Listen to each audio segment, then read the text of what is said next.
we have a meal which can continue into Saturday night. This week, we will not have that. We will have an early mincha, and we will have a meal which starts and finishes by shkia, by sunset. Okay. So we are going to skip now the normal halachos of a regular year of the last meal before the fast. It has a certain decorum, it has a certain menu. This year, there's no menu. Whatever you like to eat, whatever you want to eat, since it's Shabbos is elevated day, Shabbos is pushing off the fast till Sunday, so we don't have any relevant halachos of, God forbid, fasting or not eating, or any other mourning that we're not supposed to show any mourning at all on Shabbos. So all the mourning, all those halachos are pushed off starting Saturday night. So that's one thing you have to know, and that is the meal is going to be early. So make sure you get there, because afterwards there won't be a Melava Malka, nor will there be a Sudah Shlishit later. So you got to get there early. Okay. I believe it's about 6:30 or something like that, 6 o'clock. So take a look at the schedule. That's number one. Number two, this is very important. Saturday night, Motzei Shabbos, often, every week, we have what's called Havdalah. Shabbos is marked by the bookends. At the beginning of the day, Kiddush. At the end of the day, Havdalah. Separate Shabbos from the rest of the week. It's a holy day. But Havdalah on a kos, on a cup of wine, is not possible because we're supposed to be fasting now, right? So how do we do that? So we don't.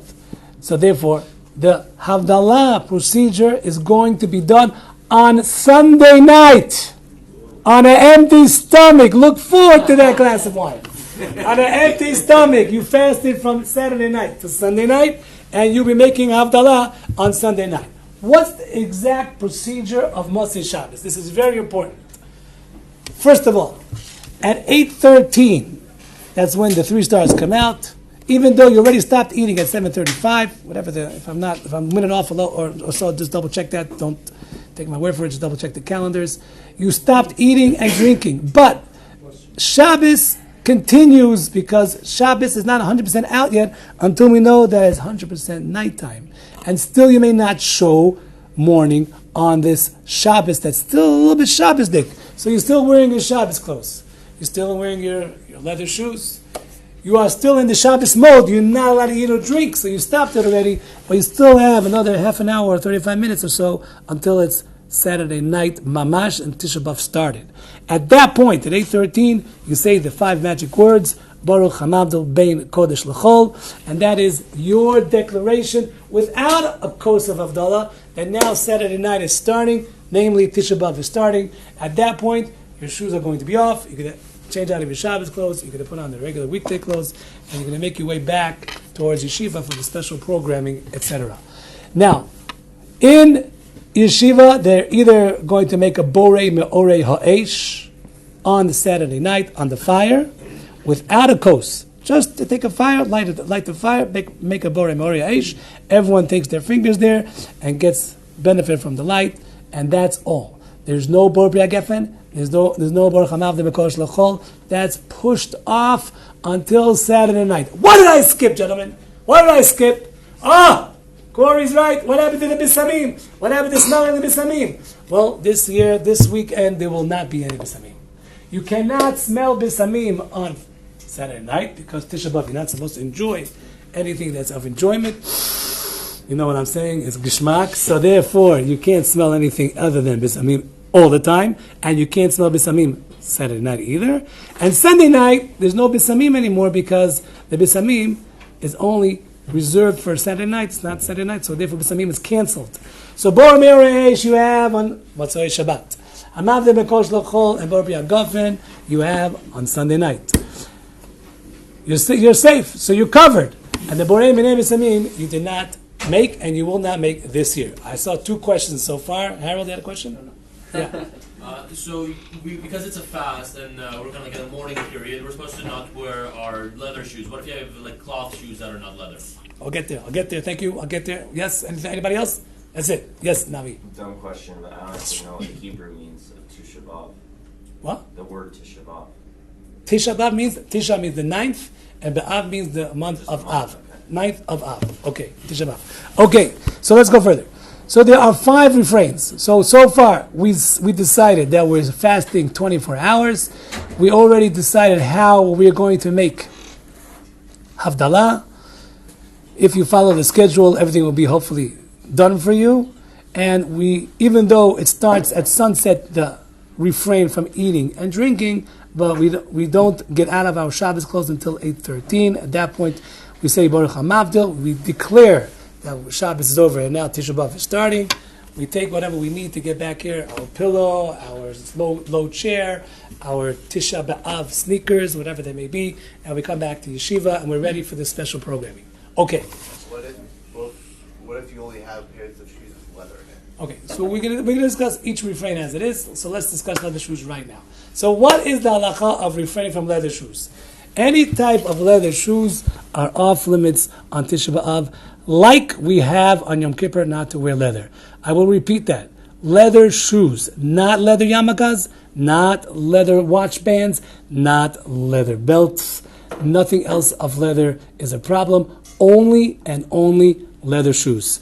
You have to decide what your suede, canvas, strips of leather, is it mostly made out of leather, is it man-made material, shoes, sneakers you have before, in order to make sure that you should wear the proper shoes on Tisha B'Av for 24 hours. You do not have to go barefoot. I suggest you don't go barefoot, but you do not have to go barefoot. You just find Crocs. If you want to, but you don't have to. I'm saying you don't have to be mocked when they're going barefoot. But Crocs is fine. Although there is a discussion, I will mention it now, as far as Yom Kippur is concerned, whether we should or we shouldn't wear Crocs. On Yom Kippur, on Tisha B'Av, there is no problem wearing Crocs. Everyone agrees because of the fact that it's a rabbinical nature and not a biblical nature fast, so there's no problem. Even though it is, so to speak, comfortable, more comfortable, debatable. I'm not, let's not discuss that right now. So therefore, Crocs are okay, and you can wear that no problem. Slippers, slides, all those type, as long as they're not made out of leather, is fine. Yes. You said that the laws are quite similar to Yom Kippur, but they have very different meanings. So why did the rabbis have to make the law similar to Yom Kippur if the holidays have very different meanings? Okay, fantastic.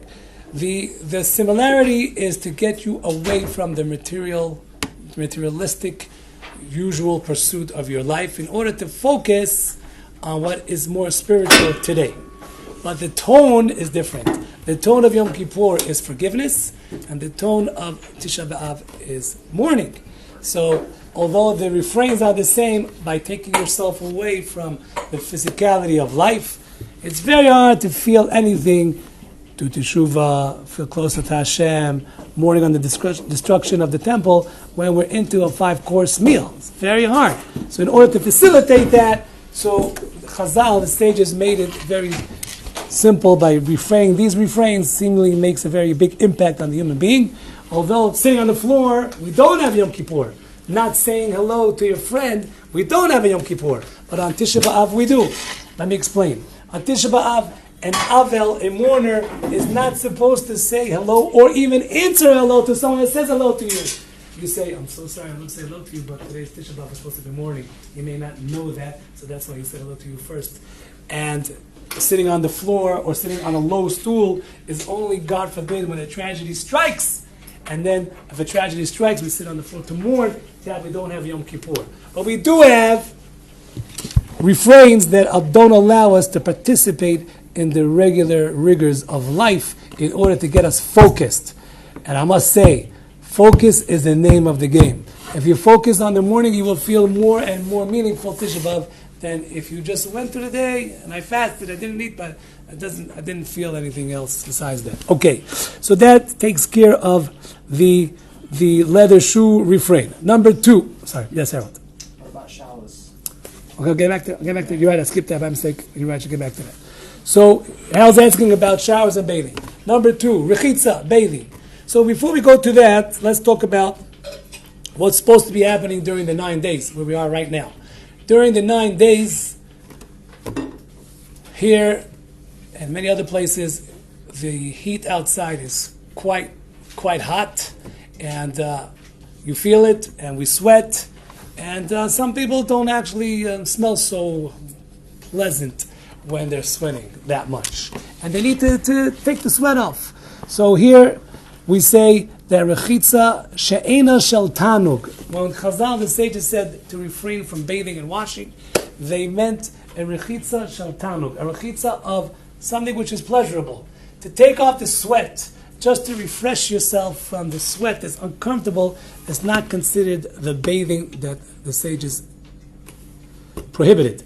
Therefore, during the 9 days, if one needs a shower because of the situation, he's allowed to take a shower, a full body shower, with cold or lukewarm water, with soap. We, from the Western world, don't believe that we're clean with just lukewarm water at best. We use soap and shampoo in order to make ourselves clean and refreshed. It doesn't mean you should stay there for half an hour. It means you do what you got to do, and after that you go further, and that is not a rechitza of bathing, which is considered prohibited during the 9 days.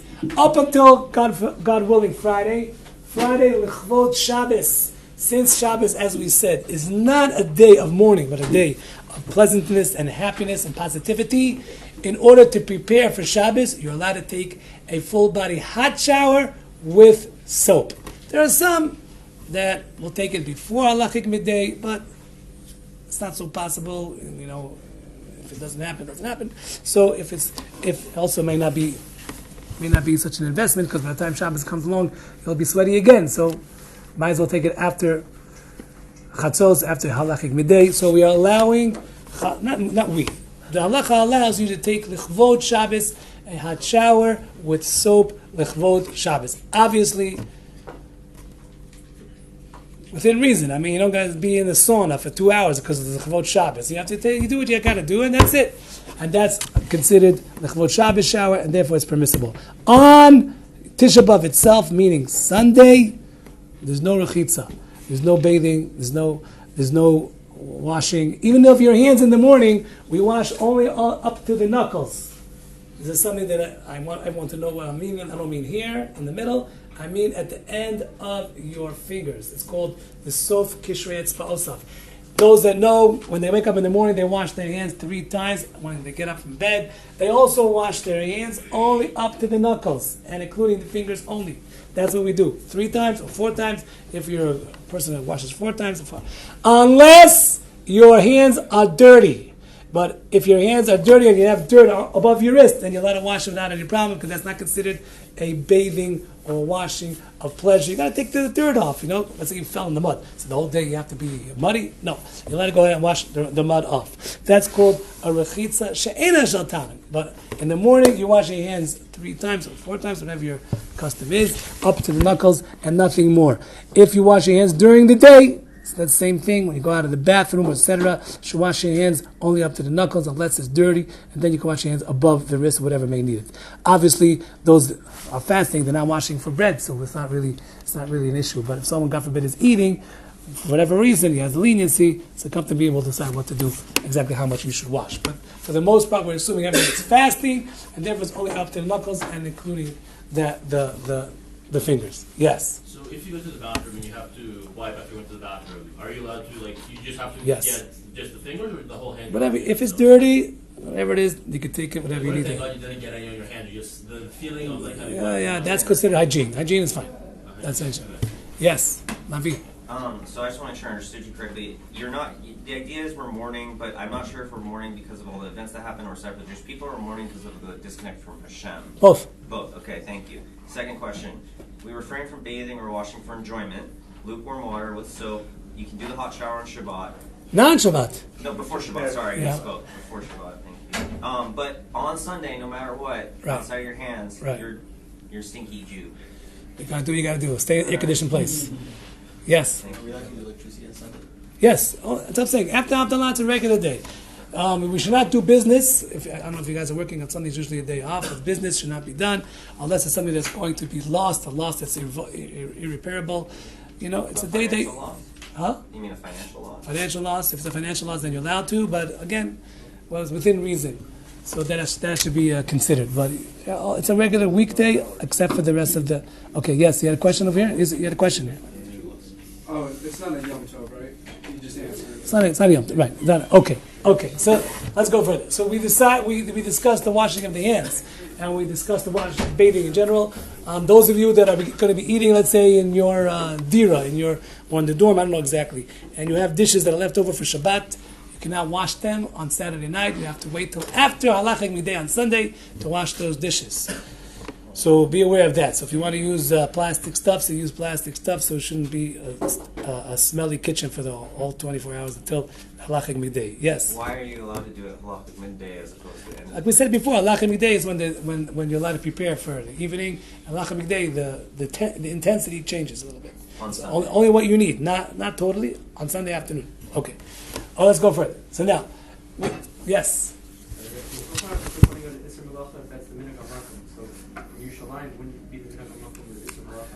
Yeah, it is, but the davar ha'avad is okay. It's done something which is a considerable financial loss. We're allowed to go ahead and do. But for us, we're not having financial loss, so we have a Isser Malacha. Depends on, a lot of guys do different things. They work remotely, they have different things, they have deadlines, so each person has his own individual decision to make. And even so, if you do it after Chatzos, it's better than before Chatzos. Before Chatzos, you'll see, according to the schedule, before Chatzos, basically everyone is focused on the day. After Chatzos is when the tide changes, like we mentioned, and then things get eased up. Okay, let's go further. There's another important idea that you may not be aware of, and that is wearing tefillin Sunday morning. Wearing tefillin Sunday morning, we do not wear tefillin Sunday morning, we wear tefillin in the afternoon. Wow, that's an amazing thing. We daven shacharis without tefillin. Those that wear a talit, we daven shacharis without a talit. No talit and no tefillin in the morning until the afternoon for mincha. Wow, unbelievable. Because as an avel, as a mourner, the mourner is not allowed to wear tefillin or a talit when he's mourning for a loved one, and it's like an onen, whatever the term is. That is how intense. Imagine how intense the mourning should be. It does not mean that we do not wear tefillin all day. We just put it on later by mincha time.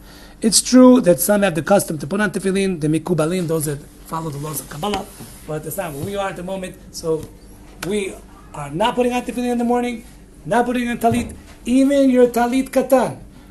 Since there is a debate of your talit katan, whether you should be wearing it at all during the day, and if you do it with a question of a bracha, we stick in our talit tzitzit inside, and we wear our talit katan during the evening through the night, and including the following day, meaning Sunday, in order not to switch it and get into a problem of yes or not making a bracha. So from Motzei Shabbos up and including Sunday day, we wear the same talis katan, the same tzitzis, in order not to make a bracha in the morning.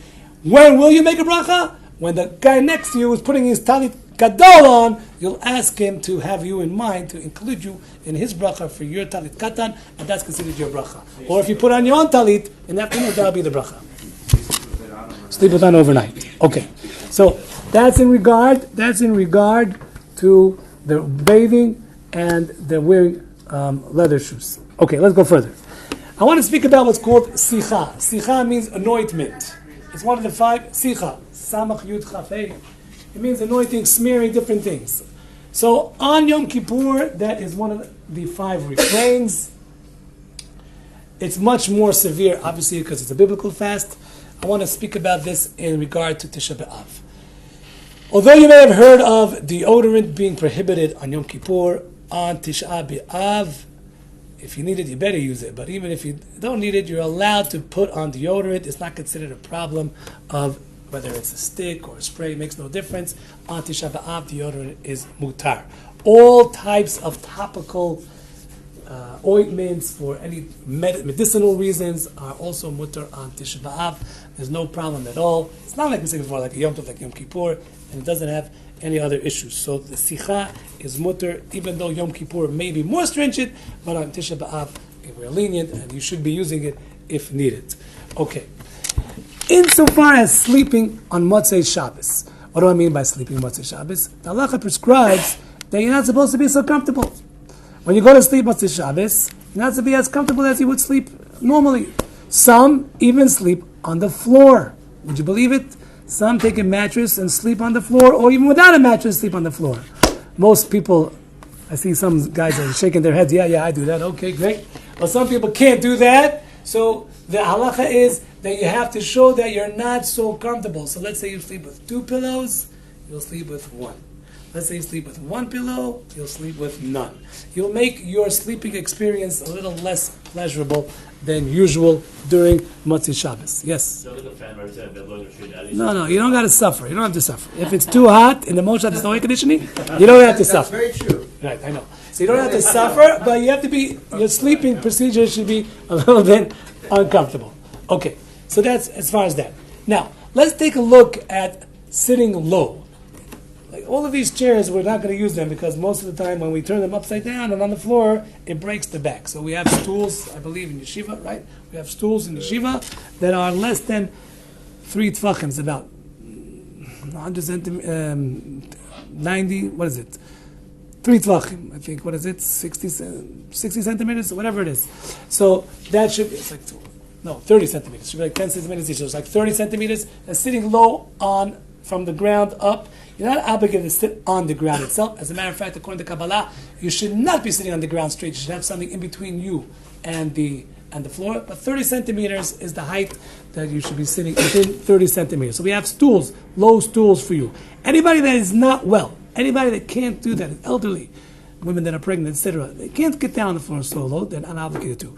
If you're traveling, you're not obligated to go in a car that's less than 30 centimeters, start driving, or when you're on the bus or on a train, I can't sit down. You're not obligated. You're allowed to sit on a regular height chair.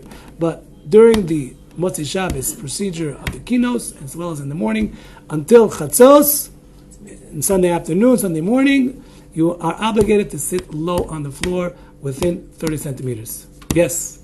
If I'm allowed to sleep on the floor with a rock, why can't I sit on the floor? What's the opinion? It's not a chubadik, but it's... I'm not a Kabbalist, I can't tell you the difference, but there's something about making a mechitza between you and while you're sitting on the floor. Can't tell you. I'm Yes. confused on this one. Hold on. Let's on the back 1 second. Some people sit this whole week when davening. I saw someone today. Yes, there's called, the Kabbalistic people are doing Tikkur Chatzos. They do Tikkur Chatzos, which is not only halachic midnight, but halachic midday during the 3-week period. I think he was still in a chair too, but he tipped the chair all the way to the floor, and he was sitting in the chair. At the kotel? At the kotel? Yeah. At the kotel, yeah, at the kotel. He was doing Tikkur Chatzos. During this 3-week period, there's a special prayer that they say halachic midday as well to mourn the destruction of Beit HaMikdash. That's what he was doing. I hope. I don't know. Maybe he was doing something else. That's what I think. Yes, Navi. I just want to make sure I understood you correctly. So this is regards to the height at which you sit, but you cannot sit on the floor. You can sit on the floor, but a floor Kabbalistic... or 30 centimeters up. Right, exactly. Within 30 centimeters. Okay, 3 tefachim. Okay. Now, believe it or not, I know this sounds absolutely maybe astonishing, but believe it or not, learning on Tisha B'Av is prohibited. Would you believe it? Halachically, any Torah study, this is an unbelievable halacha. I'll tell you why. For 2 reasons. First of all, to prohibit Torah study is like, wow. But what's the reason why we prohibit Torah study? To prohibit Torah study is because learning Torah makes a person happy. And if it doesn't, then maybe you should think about it again. Why isn't it making me happy? That means that all other days of the year, learning Torah is a happy event. And on Tisha B'Av, we're not supposed to be so happy, so we're not supposed to learn Torah that makes us happy. But there is plenty of Torah that talk about the destruction of the Beit HaMikdash. There is plenty of literature out there, including the book of Job, Yov, including the book of Yirmiyahu, including the Midrashim of Eicha. There is plenty of stories. Any Musar, self-improvement sefer is permissible. Any type of self-improvement type of sefer or literature that talks about the destruction of Beit HaMikdash, and there's plenty out there today, more than you can imagine. It'll keep you busy, even after Tisha B'Av. Holocaust stories, all of that is not only permissible, it's ideal to get you into the mood. So therefore, Torah study is usher starting Saturday night. So you may ask a question, but the halacha usually is that we start the prohibition of Torah study the day before, not on Shabbos. On Shabbos, it's an elevated day, a happy day, so you're allowed to, and you should be learning your Seder Advarim. However, In public, we don't necessarily make this the regular shiurim that the Rav gives, or where, let's say, the other people give in the regular things we stay away from, like say the Pirkei Avot between Mincha and Mariv, it's after Chatzos, so we shouldn't be learning that in public. But any other sefer that you could be learning, you're allowed to be learning on Shabbos. It only starts for the 24 hours of Tisha B'Av itself. So again, it's not supposed to make you happy, but it definitely should make you happy if it's not Tisha B'Av. Yes? Bailey said it. I was once in your Shalayim for Tisha B'Av Day Mounts in the shul. Kilo was niftar, and he said any of your daily learning on Shabbos you should finish before Chatzot. I mean, That's a stringency. It's a stringency. That's a stringency. But those that want to be lenient can continue even after Chatzot. It's stringent because it's really Shabbos, and Shabbos takes precedence over the prohibition of Torah study. Shabur says it also. It can be lenient. If you want to be machmir, you can be machmir, but you definitely should not be sad on Shabbos, regardless. Yes. And we learned that Torah study keeps the world in existence. Now, if there's ever a moment when nobody was learning, Correct. it was just to be. So we're kind of just relying on the time difference. I didn't tell you to do nothing. I told you to learn Torah, but the subjects, that's right. So therefore, the Torah study is upholding the world. There we go. Okay. So this, yes, Rabbi. What about the couple paragraphs after Birkas? Exactly. Yes, Rabbi. That's what I'm going to get to. You guys give me a chance. I'll talk to you about it. Yes. You had a question? Yeah. Musar is self-improvement. Like, when I think of self-improvement, it makes me happy that I'm working on myself. That's good. If the happiness comes from that, that's considered good. That's good. It's permissible? That will be permissible, yeah. That you don't have to be sad that you're self-improving. You should be happy about it. But the point is that the self-improvement itself is good. It's good. Keep it up. Okay. So, there are parts of the prayer that are Torah-oriented. Like, Matthew? Andrew. Andrew's asking, like when we say Birkas HaTorah in the morning, those that say Birkas HaTorah, we say a few psukim. Once more so, we say Kriyat Shema in the morning, right? We're supposed to daven Kriyat Shema every morning. Tisha B'Av is no exception. We're not putting on tefillin, but we're saying Kriyat Shema. What about the korbanot that we say before davening? What about the ketoret that some say before davening? What about all those? So the rule is, anything that's part of the prayer is allowed to be said because it's not considered absolute Torah learning. It's part and parcel of the prayer. Kriyat Shema is part of the prayer. So therefore that will be allowed to be said. Yes? What about Pesach Eliyahu? I hear you. It's the Zohar Kadosh. So you're a Kabbalistic guy. So you maybe okay. So you have different rules. Let me think about that. I wasn't there yet. Good question. I would say it's probably okay because it's part of the tefillah. That's what I would think. Let me check into it. Yes. So would anything extra that you include after you're davening for yourself be included in the davening? Like I do the korbanos and the incense usually after. So the korbanos at the davening is actually a debate whether that's okay or not, because not everyone says it. So that should be skipped. When we talk about the korbanot that everyone says as part and parcel of the davening, then yes, then you're allowed to say it without any problem. Just the page and a bit. The optional things should not be said. After davening, no. Before davening, yes. After davening, no. Yes. For Sfardim, they always say it. Then you can say it. Yeah. Because the Torah, it says in some Siddurim, Shasali Kol Tzarki, you don't say Tisha B'Av Yom Kippur, so... Because of Torah, you mean because of Shachar, you mean? Because Shachar, that you say Shal. Okay, we'll get there. Okay. So, the Rav is asking, what about Shasali Kol Tzarki? What's his question? There are 15 brachos called brachos HaShachar. One of them is, God takes care of all my needs. And that is a particular bracha on shoes. And since shoes is not what you're going to be wearing during the 24 hours of Tisha B'Av, so there's a machloket exactly whether you should be saying or skipping that bracha in the morning. Sha'asali kol tzorchi, like you make a bracha of malbish arumim, you clothe the naked, you get up, zokef kifufim, potech evrim, opens his eyes, all those things you've been doing. But the one thing you're not doing today is to put on your shoes. How can you make a bracha sha'asali kol tzorchi? So therefore that bracha, according to many, is skipped, according to others, not going on yourself totally. It's going to other people that are not Tisha B'Av today. They also put on shoes. Maybe it's for the world, not necessarily for yourself. It's machloket. Either way is fine. Those that will not make it, they will skip it. They will say it in the evening before they go to daven Mariv. They wash their hands. They say asli kol tzorchi. They put on the shoes and they go daven Mariv. Okay, so I don't know if that's what you're going to be doing, but let's go back to the prohibition of learning Torah. Kriya Shema alamita. Kriya Shema alamita. We say Shema.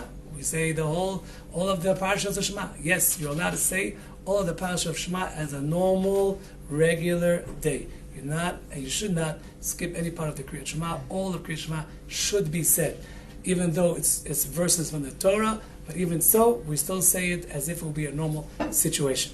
Okay, so we're up in the morning. We wash the hands to the knuckles, and we are now about to say the keynote. The keynote is a series of paragraphs. Here in Aish Torah, we have a whole schedule for you. God willing, it's going to be very inspiring, like it usually is. And each paragraph is describing a tragedy or something about the destruction or something about the history of the Jewish people or a message about the day, etc., that will get you into the mode. Hopefully each person will be able to invest some time in it so it will be more meaningful for you. This should take up most of your morning, but for sure it should be up until Chatzot or close to Chatzot. You'll notice that outside will be very quiet. There's hardly anybody on the road. No one's going on trips. No one's milling around outside. No one's is having a great time and joking around. The whole entire day is a day which is dedicated to the destruction of the Beit HaMikdash. And therefore, everyone is focused until Chatzot for sure. After Chatzot, things get a little bit different because the tempo changes. But still, the halachos are still in regard to taking off your shoes with leather. No, still you have to wear non-leather shoes the whole day. Until then, until Motzei Shabbat, until Motzei Tisha B'Av, till the end of the day. Okay, so this should take up the night, Saturday night, will be a regular Ma'ariv with the Megillah of what's called Eicha. It's a special written book that Yirmiyahu wrote that laments the destruction of the people and the exile of the Jewish people from the Beit HaMikdash and Israel in general. And some repeat it even in the morning as well. And the keynote. The keynote is the focus of the day. It's a shachris together with the keynote. So be expecting, may start a little bit later, but be expecting that you should be in shul 11:30, 12, around that time, in and out. It's going to be a long, air-conditioned beis medrash for your low-sitting experience. Okay, so in the tefillah itself, in the prayer itself, there is an additional paragraph that only once a year we say, and that is dedicated to Tisha B'Av. It's called the Paragraph of Nachem. If you take out a Sidur, the Sidur in the actual bracha of Shmona Esrei, where we are dedicating the bracha to rebuilding of Yerushalayim, the Jerusalem of old is not here anymore. So we also have a special paragraph, it's called Nachem, in which we lament the fact that it's destroyed, and we hope that the comfort of Zion will come back and we'll get back to Jerusalem with the Beit HaMikdash together. That, in Ashkenazi custom, is only mentioned in Mincha. The Sephardi custom is to mention it all three. Mincha, Shacharit, and the Ma'ariv before. As well as another paragraph called Anenu. Anenu is a paragraph that's in Shema Kolenu, which is a paragraph which is said on any given fast, rabbinical fast. It's a fast that says, it's a paragraph that says that we want God to answer our prayers. So if one forgets any one of these two paragraphs during the Shemona Esrei, he does not go back to repeat it. It's not like the other paragraphs of, let's say, Rosh Chodesh, Ya'alev Yavo. You do not have to repeat the Shemona Esrei if you forgot. But you should know that it's there. So therefore, you should be saying it. Anybody who unfortunately is not going to be able to fast and he has to wash for bread and eat, what does he do about the bracha called the rebuilding of Yerushalayim, Bonei Yerushalayim? Does he add the paragraph of Nachem? The answer is no. The answer is no. We don't add the paragraph of Nachem in benching, but we add the paragraph of Nachem in the tefillah itself. Okay. Let's move on. So we're back to the afternoon, and now we're at the end of Tisha B'Av. At the end of Tisha B'Av, this year is different than any other year. What do I mean? I mean to say, usually Tisha B'Av is the 9th of Av. The 9th of Av, the day after the 9th, gentlemen, is the 10th. The 10th of Av is actually the worst of the 2 days because most of the Beit HaMikdash, according to the Chazal, according to the sages, was actually burning on the 10th of Av. But because it started on the 9th, so the sages decided to institute the fast day on the 9th. This year, we will be fasting on the 9th on the 10th instead of the 9th, but the night after the 10th is the 11th. The 11th is back to normal. What do I mean back to normal? Normally, the end of the 9th of Av goes into the 10th. We have until the next day, midday, to still continue the 9-day halachot period. But we already had 10 days, which means that at the end of Sunday, after Havdalah, all halachot are lifted. You may do laundry. You don't have to wait till the next day. You may take a haircut or shave. There are 3 things that you have to be aware of that you cannot do. Even though meat and wine will be lifted because it's not any more than 9 days after the 10th. But there's another halacha that one should not eat meat or wine right after any fast. So that applies even though it's the 10th. And then there's a third halacha which is recommended, not necessarily obligatory, to refrain from playing music on the Sunday night. Wait until tomorrow until you have some music, if possible. If not possible, it's not possible. But those are the 3 things. It's called because of the honor of the day. We don't want to say, wow, I'm so happy this is over. Let me get back to my meat and my wine and my music. So therefore, that refrain is still in effect, not because of Tisha B'Av. But laundry is not 9 days anymore. Shaving and haircuts is not 9 days anymore. So therefore, we don't have to wait till the 10th, because it was the 10th already. So therefore, those 3 halachot are lifted. Can I ask you a clarifying question? Hold on 1 second.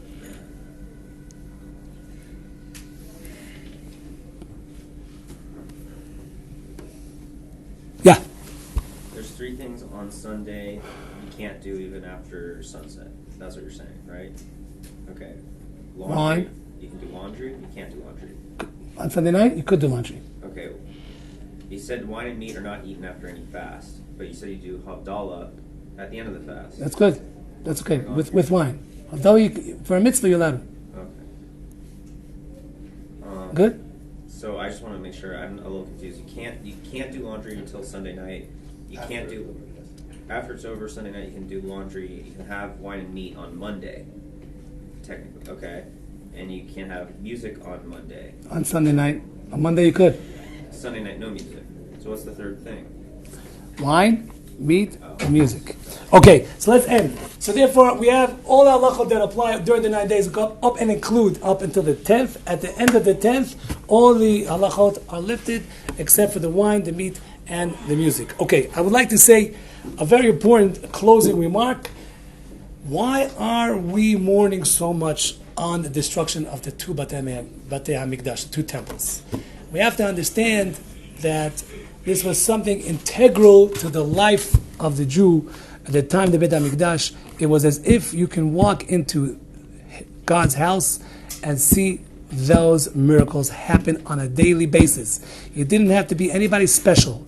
You could just sense that God's presence in this world, here, in this world, by just walking into His house. Ki beiti beit tefillah. God says, it's my house of prayer. That is what we're missing. And that is what we're mourning. We do not have it today, so we're missing a core presence in our national conscience. That is the message of what we should try to inculcate into our conscience all of those 24 hours. All of these halachot are not just actions that are going to be from without. It's supposed to make you focus within. And therefore, all the halachot are going to make it possible for you to reflect on the tragedy of the Jewish people, on the perseverance of the Jewish people, and God forbid, it shouldn't be any more, but only on the resurrection of all of those that suffer the tragedies and the simcha. The Chazal say that anybody who is mourning the Beit HaMikdash will be zocher, will merit that God willing, he will be around when the Beit HaMikdash will be restored. Let us hope that we won't have a Beit Tisha B'Av, but God forbid, if we do have one, let's make it the best and the most meaningful possible. Thank you so much for listening, everybody.